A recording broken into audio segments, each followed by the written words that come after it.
आज हम केमिस्ट्री के चैप्टर 1 का थर्ड लेक्चर लेके आए हैं।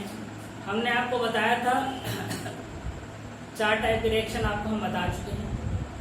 बाकी कुछ टाइप जो बच्चे हुए हैं आज हम लेके आए हैं, तो समझते हुए चलते हैं और इन रिएक्शंस को समझते हैं। आइए, 4 टाइप के आज हमने आपके क्वेश्चंस रिएक्शंस लेके रखे हैं। तो यहाँ पे देखिए, आज हम देखिए अभी हम क्या कर रहे हैं कि अभी हमने सिर्फ आपको अकॉर्डिंग टू रिएक्शन समझाने की कोशिश की है कि क्या होता है ऑक्सीडेशन, रिडक्शन, रिडॉक्स या कुछ भी। हम कल या परसों के सेशन में सिर्फ और सिर्फ डेफिनेशन लेके आएंगे, सिर्फ और सिर्फ डेफिनेशन लेके आएंगे। इसमें हम बताएंगे कि किस इक्वेशन की क्या डेफिनेशन होती है, किस की क्या डेफिनेशन होती है। अकॉर्डिंग टू डेफिनेशन भी हम आपको सारे के सारे चारों जो होते हैं, मतलब जो आपके 10 जो आपके रिएक्शंस हैं, इन 10 रिएक्शंस को हम अकॉर्डिंग टू डेफिनेशन भी आपको बताएंगे। पहले रिएक्शन के अकॉर्डिंग बता रहे हैं क्योंकि हम इसलिए रिएक्शन से स्टार्ट किया हमने, क्योंकि आपके लिए इस साल क्लास 10th में इस चीज को जान लीजिएगा कि रिएक्शन बहुत बड़ा मैटर करते हैं। अगर आप बोर्ड एग्जाम में आपको ऑक्सीडेशन पूछता है तो आपको पहली चीज रिएक्शन लिखना है। थ्योरी लिखे लेके आप पे डिपेंड करता है। थ्योरी लिखेंगे और अच्छा नंबर भाई गेन करना होता है, लेकिन अगर टाइम कम है तो आप सिर्फ और सिर्फ अगर रिएक्शन लिखते हो उससे भी आपका काम चलता है। इसीलिए हमने सबसे पहले रिएक्शन समझाने की कोशिश की है। आफ्टर रिएक्शन जो हम लेके आएंगे, हम आपको डेफिनेशन से भी लेके आएंगे।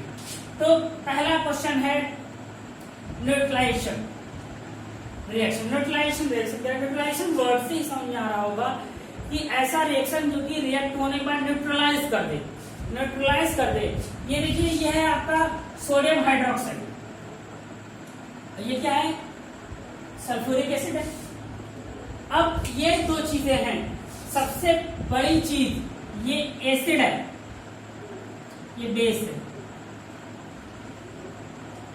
अगला चैप्टर है एसिड बेस, समझाएंगे क्या होता है। एसिड है, बेस है, आप जानते भी हो, ऐसा नहीं आप बिल्कुल नहीं जानते। एसिड और बेस को रिएक्ट कराकर ये एक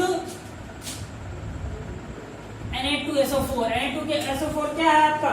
Na2SO4 एक टाइप का आपका सॉल्ट होता है। Na2SO4 आपका एक टाइप का क्या होता है? Salt, sodium sulphate.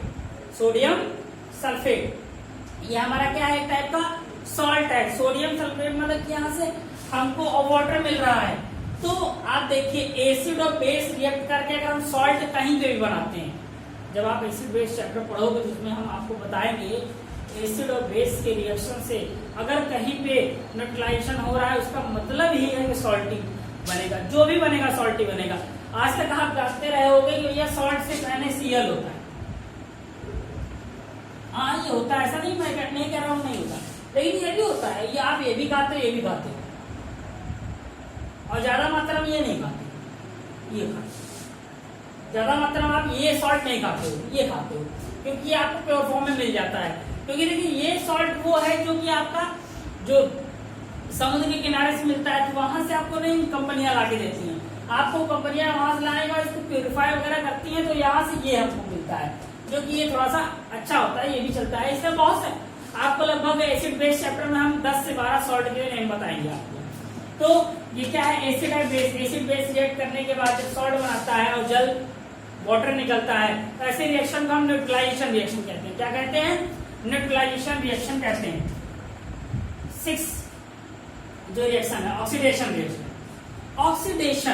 ऑक्सीडेशन का मतलब एक चीज देखिए, ऑक्सीडेशन की 2 डेफिनेशन होती है। पहली चीज तो loss of electron, loss of electrons. अगर कहीं इलेक्ट्रॉन्स का क्या हो रहा है? लॉस हो रहा है, इलेक्ट्रॉन्स रेड्यूस हो रहे हैं, कम हो रहे हैं, तो वहां ऑक्सीडेशन होता है। या इसी को और में आप समझिएगा, या इसी को हम बोलते हैं कि एडिंग ऑक्सीजन एंड कह सकते हैं रेड्यूसिंग हाइड्रोजन। जहां पे ऑक्सीजन ऐड होता है और हाइड्रोजन रिमूव होता है, हाइड्रोजन रिमूव होता है, उसको हम ऑक्सीडेशन रिएक्शन कहते हैं। फिर से समझिएगा, दो तरीके से पहचानते हैं। पहली चीज तो लॉस ऑफ इलेक्ट्रॉन, इलेक्ट्रॉन्स का लॉस हो, इस चीज को हम आपको एक्सप्लेन करेंगे। अभी हम आपको सिर्फ डिफिनीशन इस चैप्टर में लेके आए हैं। जब हम इससे रिलेटेड बहुत ढेर सारे क्वेश्चन लेंगे इस चैप्टर से, बहुत इंपॉर्टेंट है आपको बोर्ड एग्जाम के लिए। तो जब सारी चीजें लेंगे तो हम आपको बताएंगे कि लॉस ऑफ इलेक्ट्रॉन क्या होता है। अभी लॉस ऑफ इलेक्ट्रॉन का मतलब अगर आप समझते हैं तो देखिए, जैसे अगर कहीं पे Cu लिखा है और यहाँ जाके Cu के पावर 2+ हो गई, 2+ का मतलब 2 इलेक्ट्रॉन्स रिमूव हो गए, हट गए, निकल गए, तो ऐसे केसेस में इलेक्ट्रॉन का लॉस हो रहा है। तो जहां पे इलेक्ट्रॉन्स का लॉस होता है वहां पे ऑक्सीडेशन होता है, और एडिंग ऑक्सीजन और रिमूवल हाइड्रोजन, उस केस में भी आपका क्या होता है, ऑक्सीडेशन होता है। क्या होता है, ऑक्सीडेशन होता है। इसके बाद की बात करें, रिडक्शन। रिडक्शन क्या होता है हमारा, रिडक्शन सेम जस्ट उल्टा आपका, gain of electron, adding of hydrogen, removal of oxygen. Gain of electron, adding of hydrogen, removal of oxygen.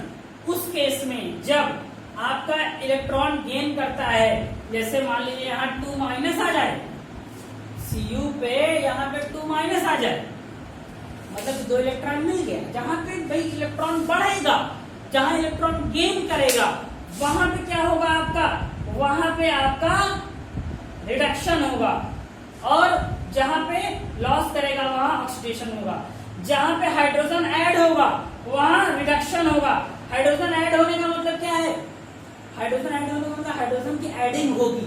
अब यहाँ पे हाइड्रोजन ऐड नहीं हो रहा है, लेकिन यहाँ देखिए मैंने इसीलिए दोनों डिफिनेशन आपको बता रहा हूँ। गेन ऑफ इलेक्ट्रॉन, इलेक्ट्रॉन का गेन हो रहा है, इलेक्ट्रॉन बढ़ रहा है। इलेक्ट्रॉन बढ़ रहा है का मतलब, अगर आप यहाँ पे देखो, अगर आप इस दोनों इक्वेशंस को अगर आप मैच करो, दोनों इक्वेशंस को अगर आप मैच करो, तो यहाँ पे देखो क्या है, ये 2 KCl था, यहाँ से देखो ये O बाहर चला गया, यहाँ देखो इलेक्ट्रॉन हमारा इंक्रीज हो गया। यहाँ हमारा जो इलेक्ट्रॉन था वो क्या हो गया, इंक्रीज हो गया। पहले भाई इससे ऐड करके पूरा कंबाइंड था ना, लेकिन यहाँ जब ब्रेक हो गया तो इंक्रीज हुआ ना इलेक्ट्रॉन। जब इलेक्ट्रॉन इंक्रीज हो गया तो गेन ऑफ इलेक्ट्रॉन है, तब भी रिडक्शन है। दोनों पहचान काम करती है। और एडिंग ऑफ हाइड्रोजन या removal of oxygen, adding of hydrogen and removal of oxygen, ये दोनों डिफिनेशन आपकी काम करती हैं पहचानने में कि आपका वो ऑक्सीडेशन है या रिडक्शन। अगर जिस इक्वेशन में दोनों होता है हम उसको रेडॉक्स, जिस इक्वेशन में दोनों होता है हम उसको रेडॉक्स रिएक्शन बोलते हैं। क्या बोलते हैं, हम उसको रेडॉक्स रिएक्शन बोलते हैं। दोनों होने की कंडीशन में, दोनों होने की कंडीशन जब रेडॉक्स बोलेंगे, देखिए हम आपको दिखा रहे हैं कैसे रेडॉक्स। यहाँ देखो ये रिडक्शन हो रहा है और ये ऑक्सीडेशन हो रहा है। कैसे हो रहा है दिखा रहे हैं। रिडक्शन में क्या कहता है, रिडक्शन में कहता है रिमूवल ऑफ ऑक्सीजन। देखिए ऑक्सीजन रिमूव हो गया, रिडक्शन हो रहा है। और आपका ऑक्सीडेशन क्या कहता है, एडिंग ऑफ ऑक्सीजन। देखो ऑक्सीजन ऐड हो रहा है, H में ऑक्सीजन ऐड हो रहा है। मतलब जब कोई भी कंडीशन हमने आपको जो बताई, इसमें से जो कंडीशन अगर फॉलो होती है तो हम ऑक्सीडेशन, रिडक्शन या रेडॉक्स कहते हैं। ऑक्सीडेशन, रिडक्शन या रेडॉक्स कहते हैं। इसी के अकॉर्डिंग हम इन चीजों को समझते हैं। ठीक, आई थिंक सो समझ में आया होगा। और जिन लोग को नहीं समझ में आया होगा, अभी हम नेक्स्ट जब आपके आगे के लेक्चर्स लेंगे तो हम क्या करेंगे, इससे बहुत ढेर सारे एग्जाम्पल लेके आने वाले हैं। तो उन सारे एग्जाम्पल्स और जब डिफिनीशन लेके आएंगे, इसके बाद डिफिनीशन लाएंगे, फिर एग्जाम्पल ले आएंगे, तो इन चारों चीजों में जब हम सब कुछ यही, क्योंकि देखो कोर्स यही है, कोर्स कुछ ज्यादा नहीं है, तो जब ये सारी चीजें ऐसे आपको जब लेके आ जाएंगे तो आपको धीरे धीरे करके क्लियर हो जाएगा क्या कैसे क्या है। तो बस बने रहिए और इसको समझते रहिए। ये आज 8 हुआ, हमने आपको बताया था 10 रिएक्शन, तो बाकी 2 हम ले रहे हैं आपके साथ सामने।